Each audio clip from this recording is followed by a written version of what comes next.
Hi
everybody, welcome.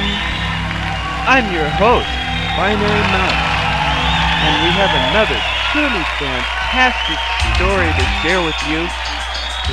Our special guest storyteller will carry us beyond the edge of our imaginations into a digital fantasy land built especially for you. Watch, listen, and enjoy!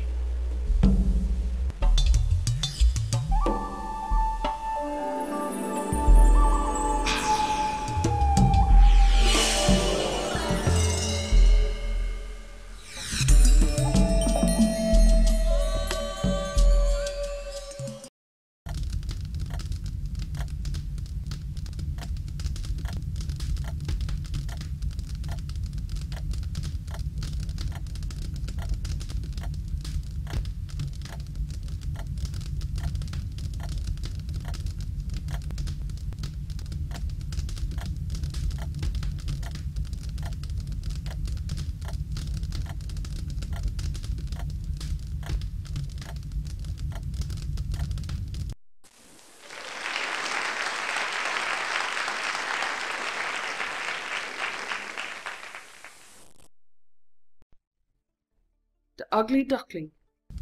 The country was lovely just then. It was summer. The wheat was golden and the oats still green.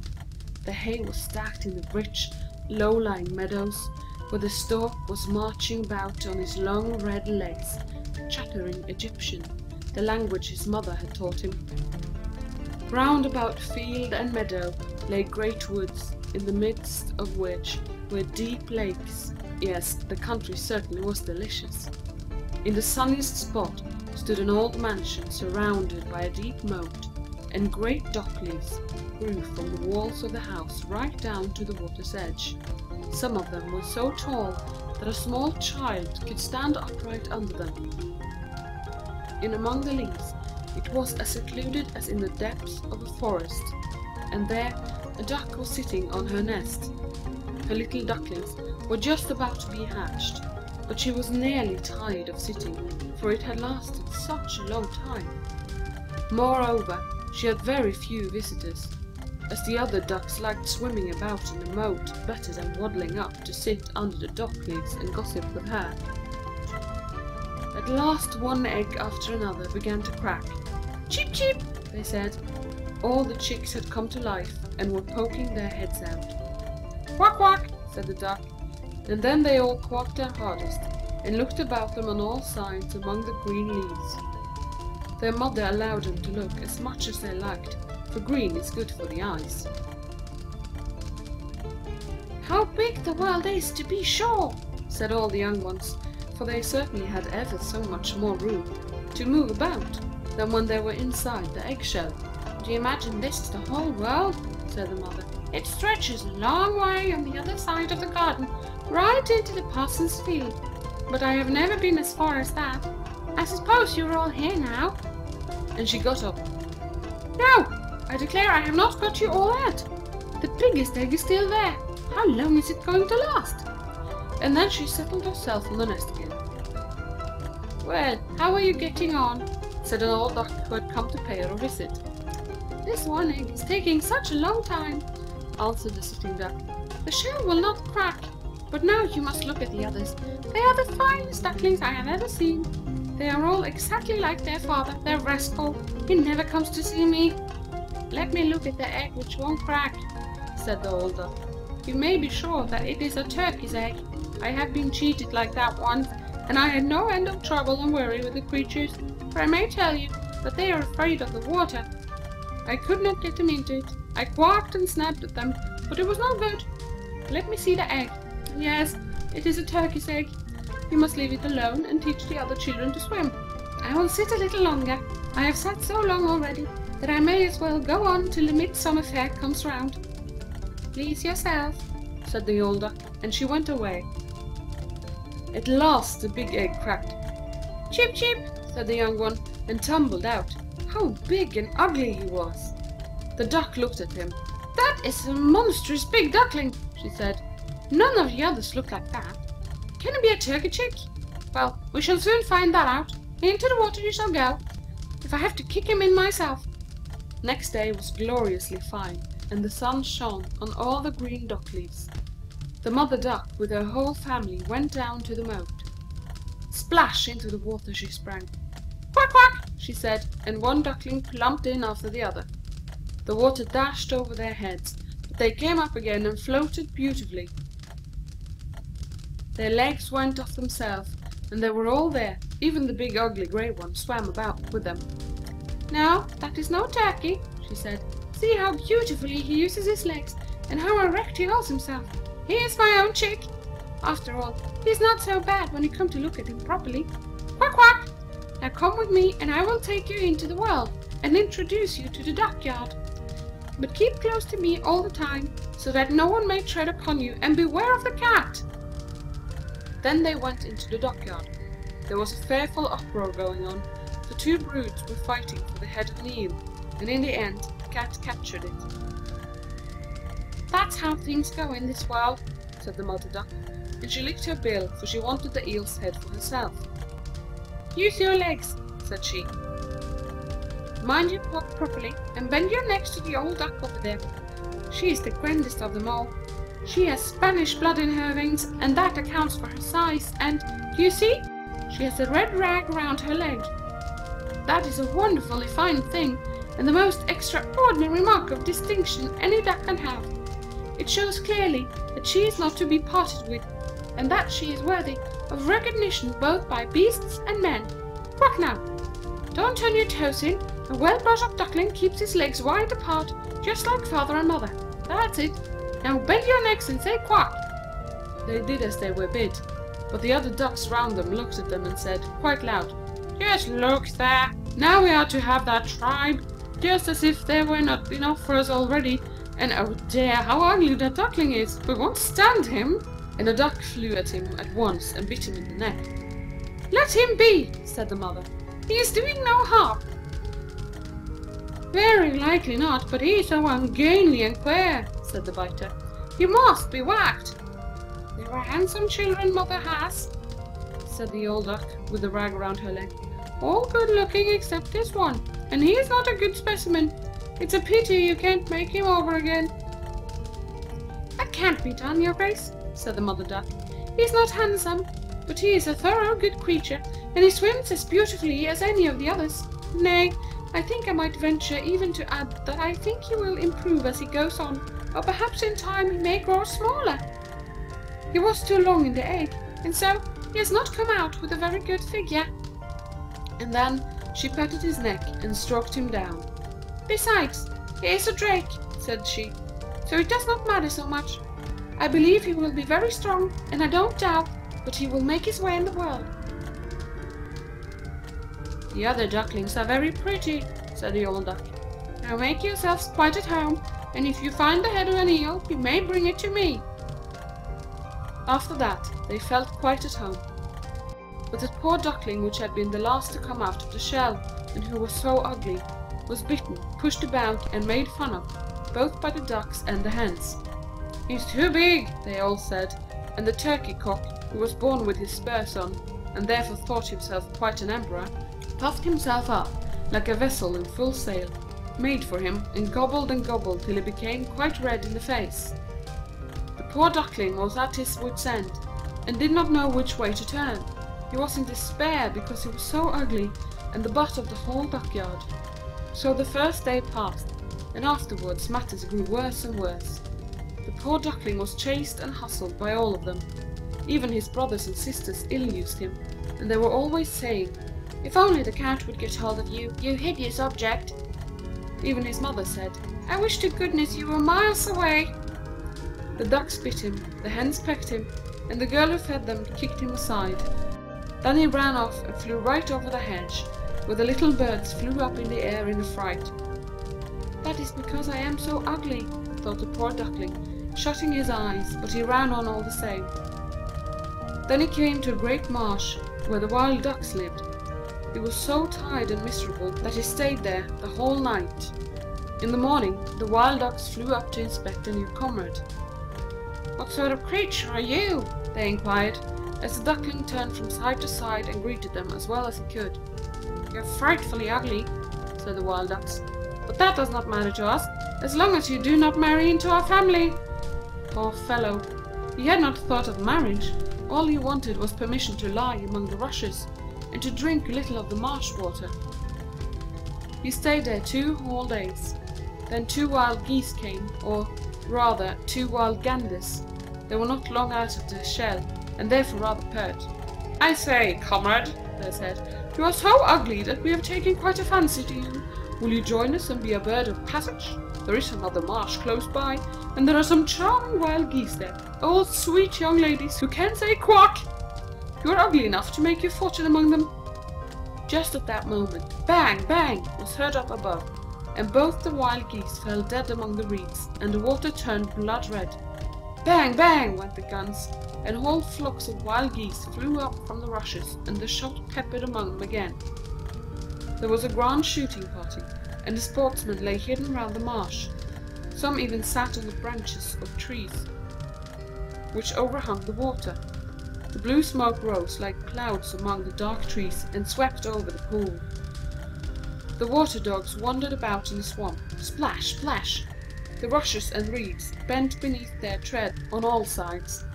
It was terribly alarming to the poor duckling. He twisted his head round to get it under his wing, and just at that moment a frightful big dog appeared close beside him. His tongue hung right out of his mouth, and his eyes glared wickedly. He opened his great chasm of a mouth, close to the duckling, showed his sharp teeth, and, splash, went on without touching him. "Oh, thank heaven," sighed the duckling. "I am so ugly that even the dog won't bite me." Then he lay quite still, while the shot whistled among the bushes, and bang after bang rent the air. It only became quiet late in the day, but even then the poor duckling did not dare to get up. He waited several hours more before he looked about, and then he hurried away from the marsh as fast as he could. He ran across fields and meadows, and there was such a wind that he had hard work to make his way. Towards night he reached a poor little cottage. It was such a miserable hovel that it could not make up its mind which way to fall even, and so it remained standing. The wind whistled so fiercely round the duckling that he had to sit on his tail to resist it, and it blew harder and harder. Then he saw that the door had fallen off one hinge, and hung so crookedly that he could creep into the house through the crack, and by this means he made his way into the room. An old woman lived there with her cat and her hen. The cat, what she called Sonny, could arch his back, purr, and give off electric sparks, that is to say, if you struck his fur the wrong way. The hen had quite tiny short legs, and so she was called Chucky Lowlegs. She laid good eggs, and the old woman was as fond of her as if she had been her own child. In the morning, the strange duckling was discovered immediately, and the cat began to purr and the hen to cluck. "What on earth is that?" said the old woman, looking round. But her sight was not good, and she thought the duckling was a fat duck which had escaped. "This is a capital find," said she. "Now I shall have duck's eggs, if only it is not a drake. We must find out about that." So she took the duckling on trial for 3 weeks, but no eggs made their appearance. The cat was the master of the house, and the hen the mistress, and they always spoke of "we and the world," for they thought that they represented the half of the world, and that quite the better half. The duckling thought there might be 2 opinions on the subject, but the cat would not hear of it. "Can you lay eggs?" she asked. "No." "Will you have the goodness to hold your tongue then?" And the cat said, "Can you arch your back, purr, and give off sparks?" "No." "Then you had better keep your opinions to yourself when people of sense are speaking." The duckling sat in the corner, nursing his ill humor. Then he began to think of the fresh air and the sunshine. An uncontrollable longing seized him to float on the water, and at last he could not help telling the hen about it. "What on earth possessed you?" she said. "You have nothing to do. That is why you get these freaks into your head. Lay some eggs, or take to purring, and you will get over it." "But it is so delicious to float on the water," said the duckling. "So delicious to feel it rushing over your head when you dive to the bottom." "That would be fine amusement," said the hen. "I think you have gone mad. Ask the cat about it. He is the wisest creature I know. Ask him if he is fond of floating on the water or diving under it. I say nothing about myself. Ask our mistress yourself, the old woman. There is no one in the world cleverer than she is. Do you suppose she has any desire to float on the water or to duck underneath it?" "You do not understand me," said the duckling. "Well, if we don't understand you, who should? I suppose you don't consider yourself cleverer than the cat or the old woman, not to mention me. Don't make a fool of yourself, child, and thank your stars for all the good we have done you. Have you not lived in this warm room, and in such society that you might have learned something? But you are an idiot, and there is no pleasure in associating with you. You may believe me, I mean you well. I tell you home truth, and there is no surer way than that of knowing you are one's friends. You just see about laying some eggs, or learn to purr, or to emit sparks." "I think I will go out into the wide world," said the duckling. "Oh, do so by all means," said the hen. So away went the duckling. He floated on the water and ducked underneath it, but he was looking askance at by every living creature for his ugliness. Now the autumn came on. The leaves in the woods turned yellow and brown. The wind took hold of them, and they danced about. The sky looked very cold, and the clouds hung heavy with snow and hail. A raven stood on the fence and croaked, "Caw! Caw!" from sheer cold. It made one shiver only to think of it. Poor duckling certainly was in a bad case. One evening the sun was just setting in wintry splendor, when a flock of beautifully large birds peered out of the bushes. The duckling had never seen anything so beautiful. They were dazzlingly white with long waving necks. They were swans, and, uttering a peculiar cry, they spread out their magnificent broad wings and flew away from the cold regions to warmer lands and open seas. They mounted so high, so very high, and the ugly little duckling became strangely uneasy. He circled round and round in the water like a wheel, craning his neck up into the air after them. Then he uttered a shriek so piercing and so strange that he was quite frightened by it himself. Oh, he could not forget those beautiful birds, those happy birds. And as soon as they were out of sight, he ducked right down to the bottom, and when he came up again he was quite beside himself.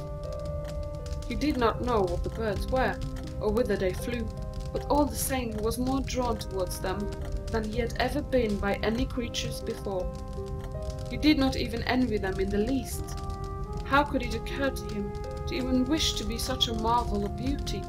He would have been thankful if only the ducks would have tolerated him among them, the poor ugly creature. The winter was so bitterly cold that the duckling was obliged to swim about in the water to keep it from freezing, but every night the hole in which he swam got smaller and smaller. Then it froze so hard that the surface ice cracked, and the duckling had to use his legs all the time, so that the ice should not close in around him. At last he was so weary that he could move no more, and he was frozen fast into the ice. Early in the morning a peasant came along and saw him. He went out onto the ice and hammered a hole in it with his heavy wooden shoe, and carried the duckling home to his wife. There it soon revived. The children wanted to play with it, but the duckling thought they were going to ill-use him, and rushed in his fright into the milk pan, and the milk spurted out all over the room. The woman shrieked and threw up her hands. Then it flew into the butter cask, and down into the meal tub and out again. Just imagine what it looked like by this time. The woman screamed and tried to hit it with the tongs, and the children tumbled over one another in trying to catch it, and they screamed with laughter. By good luck, the door stood open, and the duckling flew out among the bushes and the new fallen snow, and it lay there thoroughly exhausted. But it would be too sad to mention all the privation and misery it had to go through during that hard winter. When the sun began to shine warmly again, the duckling was in the marsh, lying among the rushes. The larks were singing, and beautiful spring had come. Then all at once it raised its wings, and they flapped with much greater strength than before, and bore him off vigorously. Before he knew where he was, he found himself in the large garden where the apple trees were in full blossom, and the air was scented with lilacs, the long branches of which overhung the indented shores of the lake. Oh, the spring freshness was so delicious! Just in front of him he saw 3 beautiful white swans advancing towards him from a thicket. With rustling feathers they swam lightly over the water. The duckling recognized the majestic birds, and he was overcome by a strange melancholy. I will fly to them, the royal birds, and they will hack me to pieces, because I, who am so ugly, venture to approach them. But it won't matter. Better be killed by them than be snapped at by the ducks, pecked by the hens, or spurned by the henwife, or suffer so much misery in the winter. So he flew into the water, and swam towards the stately swans. They saw him, and darted towards him with ruffled feathers. "Kill me, oh, kill me," said the poor creature, and bowing his head towards the water, he awaited his death. But what did he see reflected in the transparent water? He saw below him his own image, but he was no longer a clumsy dark grey bird, ugly and ungainly. He was himself a swan. It does not matter in the least having been born in a duckyard, if only you come out of a swan's egg. He felt quite glad of all the misery and tribulation he had gone through. He was the better able to appreciate his good fortune now, and all the beauty which greeted him. The big swans swam round and round him, and stroked him with their bills. Some little children came into the garden with corn and pieces of bread, which they threw into the water, and the smallest one cried out, "There is a new one!" The other children shouted with joy, "Yes, a new one has come!" And they clapped their hands and danced around, running after their father and mother. They threw the bread into the water, and one and all said that the new one was the prettiest. He was so young and handsome. And the old swans bent their heads and did homage before him. He felt quite shy, and hid his head under his wing. He did not know what to think. He was so very happy, but not at all proud. A good heart never becomes proud. He thought of how he had been pursued and scorned, and now he heard them all say that he was the most beautiful of all beautiful birds. The lilacs bent their boards right down into the water before him, and the bright sun was warm and cheering, and he rustled his feathers and raised his slender neck aloft, saying, with exultation in his heart, "I never dreamed of so much happiness when I was the ugly duckling."